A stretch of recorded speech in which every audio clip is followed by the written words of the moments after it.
네네네. 저는 지금 오늘 주제와 별도로 지금 수감되어 있는 청년들, 여러 피의자분들에 관한 좀 질문하고 싶은데, 최근에 그 피의자분들이 구치소 안에서 그 인권 침해를 당하고 있다는 내용이 있었어요. 네. 그게 지금도 현재 진행되고 있는지 그 부분을 좀 여쭙고 싶어. 첫 번째는. 두 번째는 이분들이 결국 윤석열 대통령이 이제 구속이 되는 상황에 상황이 발생한 거 아니겠습니까? 근데 어쨌든 지금 대통령이 이제 구속이 취소된 상황인데 아마 그 소식을 거기 계신 분들도 접했을 것 같아요. 그분들의 현재 심경은 어떤지 좀 알고 싶습니다. 예, 뭐 제가 정확하게 말씀을 드릴 수 없습니다만은 이제 그 서울 남부구치소에서 이제 보도 자료도 나왔고 보도가 됐습니다만, 첫째가 이제 그 스탑 더 스틸이라는 이제 구치소의 허가를 받아서 소지하고 있던 책을 이제 허락을 받지 않고, 그러니까 이게 무단으로 이렇게 발입된 책도 아니고, 또 그게 그것이 문제가 될 담배라던가 마약도 아니고, 이제 그런 책을 이제 허락을 받지 않고 다른 방에 이제 수용 중인 수용자에게 전달했다는 이유로 이제 징계가 결정돼서 10일인가 이렇게 징벌방으로 준 사람, 받은 사람 다 이렇게 됐는데, 전 그것도 정말 말도 안 되는 일인 것이죠. 이게 다 이제 수사 결과를 통해서 물론 벌금 일부, 벌금 장과 같은 것들이 있으신 분도 있지만, 사실은 대부분이 단 한 건의 전과 수사를 받아본 적도 없는 청년들이 대부분입니다. 그런 사람들이 졸지에 체포가 돼서 구치소 생활을 하다 보니, 여기 남성분들 같은 경우에 딱 군대 다녀서 아시겠지만, 쉽게 말해서 어리버리하지 않습니까? 그러다 보면 실수하게 되고, 실수하면서 혼이 나는 건 이해할 수가 있는데, 그런 걸로 징벌방에 열을 이렇게 갖다 놓는 것도 정말 참 말도 안 되는 일인데, 그러면서 이제 터져 나온 이야기가 서울 남부구치소의 모 교도관이 자신의 공무원임에도 불구하고 자신의 정치적 성향을 드러내면서 이제 수용자에게 부당한 언사를 했다는 그런 사실이 확인되어서 저희도 정말 큰 충격을 주었고, 이제 국민의힘 의원들을 포함해서 이 문제에 대해서 굉장히 구치소 내지는 교정당국을 굉장히 좀 직책한 것으로 알고 있습니다.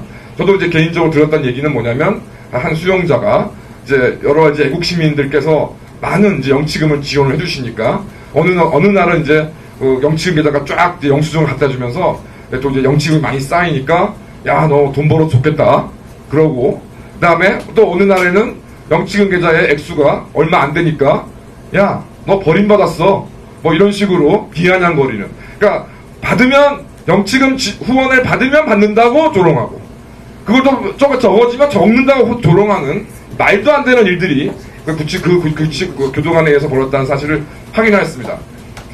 최소한 본격적으로 저희들뿐만 아니라 이제 국회에서도 문제가 됐기 때문에 최소한 그 이후에 이와 유사한 사례는 벌어지지 않고 있는데, 이제 하여튼 일부 교도관들이 조금 적대적인 태도를 보이는 모습, 현실은 유지되고 있고, 또 하나 아시는 것처럼 저희 이제 몇 번 이제 인터뷰 통해서 말씀을 드렸습니다만은, 서울 남부구치소에 좀 수용되어 있는 서부지법 관련된 이제 청년들은 이제 자기 어떤 그 수용 번호 옆에 서자라고 달려 있습니다. 근데 지금 이제 구속되어 있는 이제 그 관련자들이 지금 70명, 80명이 지금 육박하고 있는데요. 그러면 이제 이 사람들이 이제 서울 남부구치소가 대단한 무슨 큰 시설도 아니고, 근데 이 사람들을 공범이라고 해서 전부 엮어서 서로 대화하지 못하게 합니다. 그거는 그렇다고 치는데, 이제 문제가 되는 건 예배가 문제인 거죠. 구치소 내에 예배를 볼 수 있는 곳, 종교행사 할 수 있는 곳이 무한정 있는 것도 아니고, 우리 밖에 있는 사람들이면 전 이제 불교 신자니까 어느 날은 봉사 갔다가 어느 날은 조계사 갔다가 이럴 수가 있는데, 그 안에 수용된 사람은 그럴 수도 없고, 그러다 보니 제가 어떤 수용자는 독실한 신자인데 공범 관계에 있다는 이유로 그 예배도 마음대로 보지 못하는 그런 일들이 현재 지금 벌어지고 있습니다. 이게 다 서로 일면식도 없이 단지 1월 18일 저녁부터 1월 19일 새벽까지 그 서부지법 인근에 있다는 그 자리만으로 다 모든 사람이 공범으로 묶여서 구속된 것도 억울한데 구치소 생활도 그런 식으로 엄청나게 통제를 받고 있다. 그게 이제 첫 번째 일단 현실을 다시 한번 말씀드리고, 두 번째 이 윤석열 대통령의 그러니까 서울중앙지방법원의 지기현 부장판사의 구속 취소 결정에 따라서 뭐 구속 기간의 어떤 계산 산정에 있어서 뭐 시간이냐 일이냐 뭐 그것이 이제 뭐 마치 이슈의 전부인 양 그래서 뭐 즉시 항고를 해야 되냐 말아야 되냐 좀 이렇게 얘기를 하고 있고 뭐 여기 인해서 심우정 검사총장의 탄핵 얘기까지 뭐 나왔었습니다. 근데 아마 많은 분 그런 식의 지연 말단적인 이야기를 하시는 분들이 아니라 정혁진 변호사님을 포함한 저희들도 그 지기현 부장판사의 구속 취소 결정의 핵심은 구속 기간의 산정에 있어서 뭐가 시간으로 들어가냐 날짜가 들어가냐 그게 이제 길게 얘기가 나와 있지만 그거는 왜 그렇게 길게 나와 있냐? 법문이 좀 명확하지 않고 두 번째 대법원 판결이 명확하게 또 있지 않기 때문에 그 먼저 자기 어떤 생각을 구현하기 위해서 말씀이 긴 거죠. 그게 이제 앞부분에 몇 페이지에 나오는 겁니다. 이러고 저러고. 근데 그분이 딱 간단하게 말씀하신 게 있습니다. 공수처가 윤석열 대통령에 대한 내란죄를 수사하는 근거가 과연 있느냐 없느냐. 근데 지기현 부장판사는 어떻게 결정을 내렸냐면 그것을 뭐 법문의 해석으로 있다 없다가 아니라 공수처 및 검찰이 대통령에 대한 직권남용죄를 공수처에 수사할 수 있으니까 그것을 수사를 하다가 내란죄를 인지해서 수사했다고 주장을 했을 겁니다. 그게 알려져 있고 결정문도 이렇게 나옵니다. 근데 지기현 부장판사는 그게 공수처법상 내란죄 이게 아니라 공수처 주장에 따르더라도 그렇게 볼만한 근거가 없다라고 결론을 냈습니다. 그러면서 이제 마지막에 뭐 김재규 부장에 대한 재심 사건들을 이제 언급하고 있는데 이 의미는 저는 이렇게 생각합니다. 공수처의 수사와 서부지방법원의 영장 발부 모두 치유할 수 없을 정도로 불법과 위법으로 점철되어 있기 때문에 제가 지기현 부장판사님의 대변인은 아닙니다. 제가 해석하는 겁니다.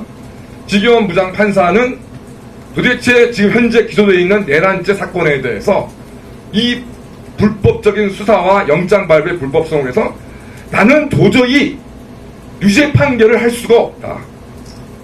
따라서 구속 취소를 결정했다고 저는 생각합니다. 그런 부분들을 저는 말씀드리기가 정혁진 변호사나 이제 다른 많은 변호사님들이 말씀하고 계시고요. 그러니까 이 부분에서 서부지법 청년들은 어떻게 생각하느냐.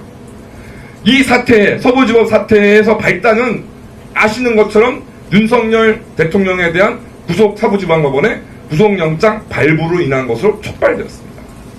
뭐 MBC나 이런 데서는 뭐 사전 공무원이 어쩌니 막 많은 얘기를 하고 있습니다만은 저희가 확인한 바로는 그런 사실은 일체 없고 그렇다면 이제 이들이 그렇게 흥분하게 된 것을 두고서 서부지방법원에 이제 이들에 대해서 구속영장을 발부한 또 경찰, 검찰 그게 무슨 소리냐? 적법한 법원이나 적법한 영장 발부인데 왜 거기에 대해서 너희들이 흥분하냐? 왜 좀 흥분했다서 치더라도 뭐 법원에 들어오면 되겠느냐? 지슈벌 뭐 이런 식으로 이제 설명을 해왔습니다. 그런데 자 대한민국 중앙지방법원의 판사님께서 대통령에 대한 수사 및 체포 영장 발부 등은 굉장히 위법하다는 확정된 것은 아닙니다. 뭐 서부지방법원에 영장을 발부하셨던 분도 판사님이시고 그분도 판사님이시니까 어쨌든 저희들 입장에서는 그 결정으로 인해서 서부지방 청년들에 대한 행동에 그것이 뭐 정당행위냐도 저희가 주장해 볼 수 있고 두 번째 설사 정당행위가 아니다 범죄에 해당된다 하더라도 그럼 이들이 그렇게 하는 행동에 대해서 어떤 양형에 대해서 최소한 양형에서 중요한 참작 사유가 될 수 있다고 저희는 생각을 합니다. 그런 점에서 청년들에게 뭐 주는 어떤 그래도 안도감 이런 것들이 가장 큰데 무엇보다도 서부지법 사태로 해서 지금 고생을 겪고 있는 청년들이 가장 걱정했던 부분은 첫째 자신들도 그 흥분이 가라앉는 그 순간 해서는 안 되는 일을 했다는 것을 스스로 잘 알았습니다. 그래서 굉장히 착잡해했고 불안해했고 공포스러워했습니다. 그래서 일부는 자수도 했습니다. 자수했는데도 우리 대한민국 경찰과 검찰과 법원은 여지없이 성인 HD를 앓고 있는 심각한 정신질환을 앓고 있음에도 불구하고 60일 동안 지금 구치소에 쳐넣었습니다. 그러니까 그런 청년들이 정말 그 자신의 잘못을 너무 잘 알았기 때문에 불안했습니다. 어느 청년이 그래서 나는 영웅이 아니라고 얘기한 겁니다. 자신 영웅도 아니고, 다만 저희도 말씀드리고 싶은 게, 그렇다고 이들이 죽일 죄를 지은 건 아니지 않습니까? 그걸 목 놓아 60일 동안 외쳤는데 누구도 그 얘기를 듣지 않는 성이 너무 정말 안타깝고 화납니다. 아까 이제 뭐 공동이니 뭐 공무원이 뭐 말씀하시는데 그렇게 볼 수 있는 여지가 있다고 생각합니다. 다만 아시는 것처럼 재판, 특히 형사 재판은 생산으로 치면 맞춤형 생산이지 않겠습니까? 여기 서 있는 임모와 거기 계시는 기자님이 다 살아온 게 다르고, 생각 다르고, 나이 다르고. 제가 지금 71년생이라서 올해 55세입니다. 우리나라 나이로. 그런 사람과 20대 초반에 어떤 젊은이와 같이 어떤 폭력을 했다 하더라도 그게 평가가 달라져야 되는 거 아닐까요? 그런데 지금 현재까지 서부지방법원은 지금은 경찰은 그냥 나이가 많건 적건 남자건 여자건 공수처 차량을 둘러싸는 제를 체포해서 이 법원에는 들어올 수 없는 사람들, 그 사람들과 여기 7층까지 올라가서 뭐 화가 나서 그랬다고 하지만 어쨌든 7층 판사실까지 올라가서 부시고 그랬던 사람과 똑같이 지금 공범이라고 말을 하고 있습니다. 이게 정말 말이 안 된다고 생각하고, 말씀이 너무 길어서 죄송한데, 어찌됐건 청년들이 처음부터 걱정했던 것은 첫째, 자신이 큰 잘못을 저질렀다는 점. 두 번째는 윤석열 대통령이나 이런 애국우파 세력한테 자신의 행위 때문에 인해서 얼마나 많은 손해가 될 것인가. 그것을 정말 걱정을 했습니다. 그래서 다시 이제 질문으로 돌아가면은 윤석열 대통령의 구속 취소에 대해서 뭐 자신의 어떤 그런 생각보다 결과적으로는 자신이 간절히 바랬던 그런 하나의 1단계가 이루어졌다는 것에서 굉장히 기뻐하고 있고 이것으로써 대한민국이 그 청년들이 꿈꾸고자 이루고자 했던 일들이 이루어지는 한 단계가 이루어진 거에 대해서 자신의 어떤 처지나 그런 어려움과는 상관없이 매우 기뻐하고 있다. 그리고 조금 더 좋은 결과가 나와서 대한민국이 정상화되기를 바라고 있다. 이렇게 말씀드리겠습니다.